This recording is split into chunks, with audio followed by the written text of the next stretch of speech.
Hey you guys, welcome back to my channel. Today's video is going to be all about the winter growth challenge. I'm super excited. I know this is a little bit late compared to when I normally upload the challenge videos, but I honestly wasn't going to do a winter growth challenge this year. I've just been feeling really discouraged with social media in general. You guys, I've talked about this on my channel like a couple of videos ago, but I decided to go ahead and do one anyways because I was going to just do one for myself personally.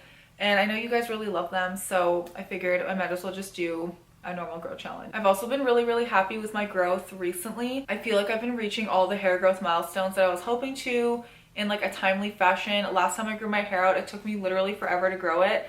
It took me like 4 or 5 years just to get it to like one length that I liked because it was super damaged and I had it in like a really harsh V cut. So now my hair is in a really healthy state. I like the shape that it's in, so growing it out has been a lot easier. And honestly, I've just been really happy with the progress and I've been enjoying the lengths that it's at. So I'm really excited for this challenge. I'm really hoping that it'll help to expedite my growth throughout the winter. And honestly, this challenge, I really wanted to focus on scalp care because I've been dealing with some scalp issues that I normally don't have. I've been dealing with a little bit of dandruff for the first time probably ever. Dandruff is not a normal thing for me. Normally, if I'm experiencing dandruff, it's an indicator to me that the shampoo I'm using is not working well. But I started using the shampoo I'm currently using back in August when I went to Portugal, and I didn't have dandruff while I was there. Like, I had no issues with my scalp for the majority of the time, so I'm pretty sure it's just like the change in weather that's causing the dandruff because my scalp has been feeling a little bit more dry, a little itchy. So I really wanted to focus on scalp care for this challenge, and not only is it going to be better for the health of our scalps, but it's also going to help with hair growth because you cannot have nice long healthy hair without a nice healthy scalp. So without further ado, let's just get into the growth challenge. So as always, the challenge is going to start on December 1st and go all the way until March 1st. So it'll last for December, January, and February, and then it'll be done. During the growth challenge, I'm not planning on getting any trims this year. I might get my layers touched up, but I won't take anything off the ends. So if and when that happens, I will keep you guys updated. But as I just mentioned, I really wanted to focus on scalp care this time. So I already wash my hair 3 times a week, and each time I wash my hair, I do a scalp treatment. It's usually an oil treatment like the rosemary scalp treatment from the Innate Life or the Berber growing season hair oil, and I've recently been trying out the Hinu hair oil. I've used it for the first time last night, and so far I'm really happy with it. But because my scalp has been feeling really dry, I wanted to include the flaxseed gel treatment to my weekly scalp treatments again. So I'm going to be using the flaxseed gel on my scalp first and then putting an oil treatment on top. So that's the first part of this challenge, is flaxseed gel as a scalp treatment. Flaxseed gel is loaded with omega-3 fatty acids, so it really helps to moisturize the hair and keep it frizz-free. It's also going to help to rehydrate the scalp and nourish your scalp too. So I'm going to use that before the oil treatment. The oil will help to like kind of lock all of that in. So if you have an oily scalp and you don't like using oil treatments on your roots, you can try using a flaxseed gel treatment instead. It's going to still moisturize your scalp without leaving any buildup or like that oily feeling if you're already feeling like super oily anyways. I'm also going to be adding a few drops of tea tree oil to my flaxseed gel scalp treatment because of its antibacterial properties. It can be really helpful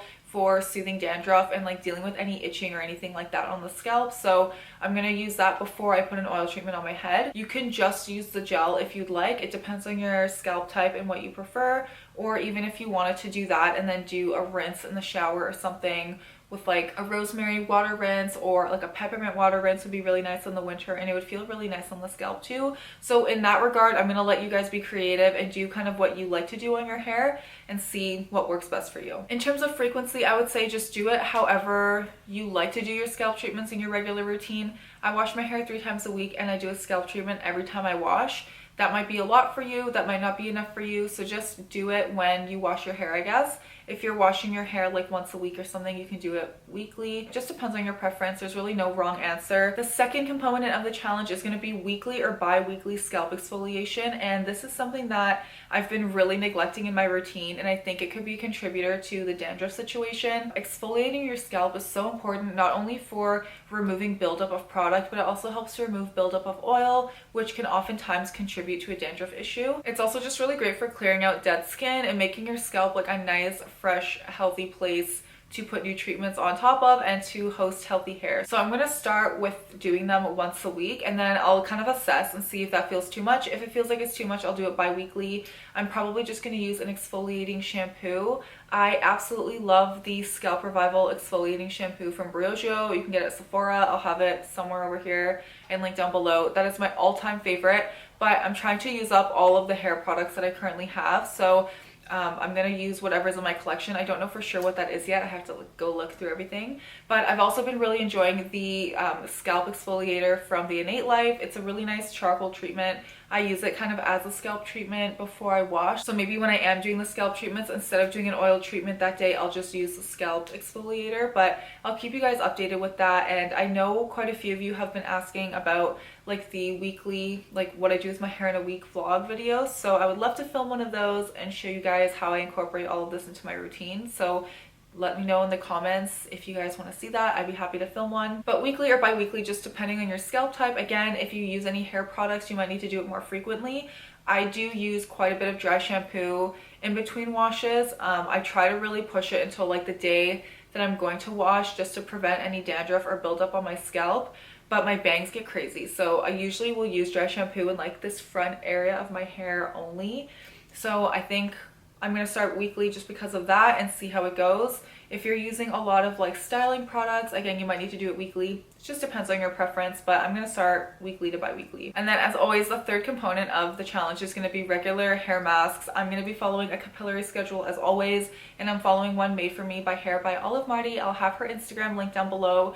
She's also going to help me out with a really great DIY treatment for dandruff. So when I get my capillary schedule, I'd be happy to share that with you guys. She's super knowledgeable about hair and scalp care, so I always go to her for advice, especially now that I've changed climates. And this is only my second winter here in BC, and I'm still getting used to like the more wet winter as opposed to the more like cold, dry winter that I was experiencing back in Toronto. So I think that's also why my scalp is like, what are we doing here? Like, what's going on with the dandruff situation? So I know that she's going to be able to help me out with that. And I'm also trying to focus on keeping my hair well hydrated, well moisturized, and try to prevent as much breakage as possible. Obviously, I really don't want to have to get a big fat trim in in March when this is over, and then just cut off all the growth that I was able to retain. So I'm really focusing on keeping my ends nice and healthy and protected, and also keeping my scalp as healthy as possible. And again, I wash my hair 3 times a week. I usually do a mask every single time that I wash my hair.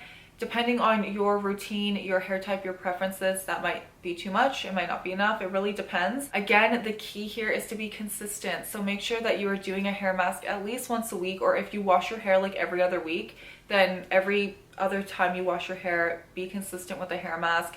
Hair masks are great for nourishing the hair, re-moisturizing the hair, strengthening the hair, and in the wintertime when your hair is just exposed to really harsh elements, it's a lot more brittle and dry than normal.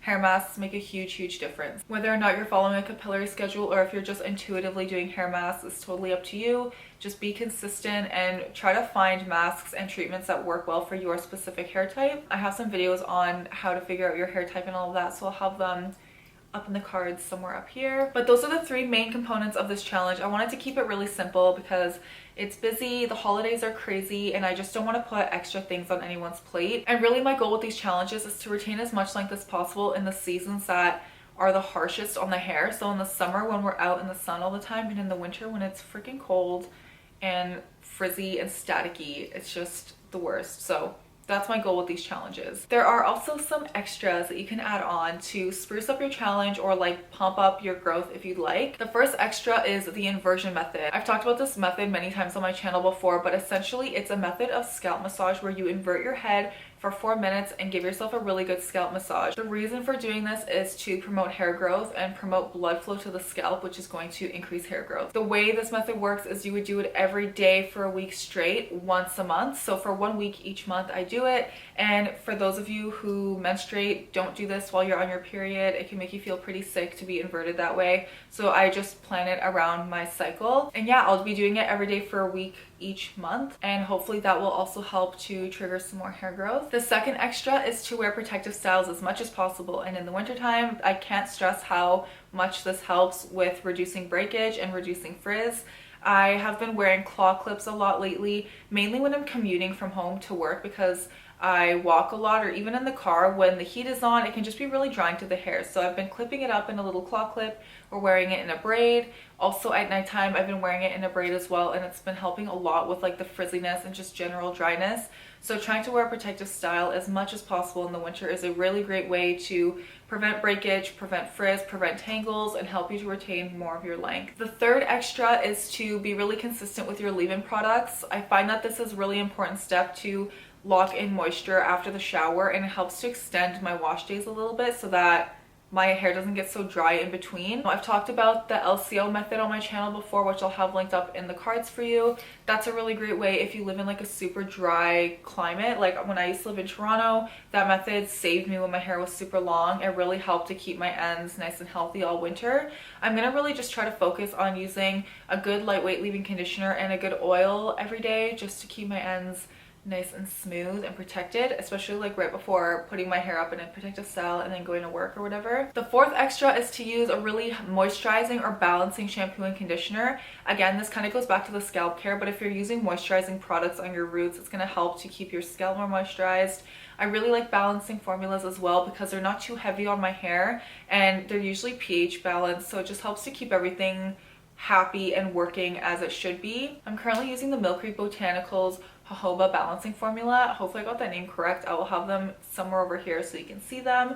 But I got these guys back in August and they worked so well for me while I was on vacation, and I've been really liking them still. They smell really good. I'm almost done with them though, so I'm gonna just see what else I have in my collection before I go and buy a new shampoo and conditioner. But that's just like an extra thing that you can do that might help with the challenge. Here is a quick update of what my hair is currently looking like. I let it air dry last night and I brushed it out while it was still damp so that it would dry like straighter than usual so you guys could really see the length. But here is where we are in the front. I'm really happy with the length right now. This is pretty much exactly where I was hoping it would be at this time this year. So I'm really happy about that. And then here's what it looks like from the back. Again, I'm really happy with my growth progress right now. I've been taking a lot of vitamins for immune health and I feel like that's probably helping. I don't take any specific vitamins for my hair, but I've been taking a lot of vitamin D, vitamin C, a lysine supplement as well. So I think just the combination of them plus wearing my hair in more protective styles and just trying to keep it as healthy as I can has been really helping. But that is it for today's video, you guys. I'm super excited for this challenge. I really hope that you are too.